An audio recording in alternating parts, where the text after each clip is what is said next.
Somebody asked me today, from an administration point of view, if the Irish were to take land, how would that work?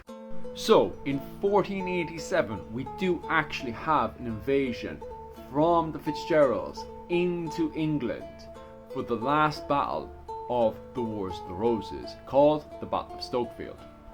Hypothetically speaking, if the Irish had won the Battle of Stokefield, where Henry VII was killed, but also the King of Dublin was killed, and all of the English nobles had been killed on the Fitzgerald side, that would then leave the administration up to the Irish.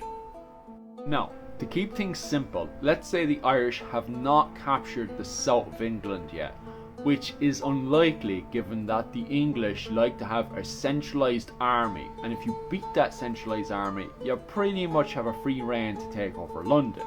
But let's just say the English manage to resist and the Irish are only dominant up in the York area. So, first and foremost, the St. Patrick Satire flag would be flying all over the north of England, thank God. Secondly, because the Irish do their administration in a decentralised state, that means that the Fitzgeralds, Thomas Fitzgerald, would go independent from the Fitzgeralds in Ireland. He would then be known as the York Fitzgerald, and he would have this form of a coat of arms. However, he would still be connected to Ireland through fosterage, hostage, and marriage alliance. He would also have to give tribute to the Fitzgeralds, Garret Fitzgerald, in Ireland. Garret Fitzgerald would also be recognised as an over-king, an over-Taoiseach, and the head of Parliament in Ireland.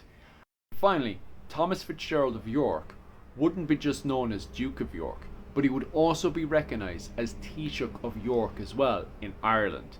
And he would have to go to Ireland to take part in assemblies and Irish Parliament.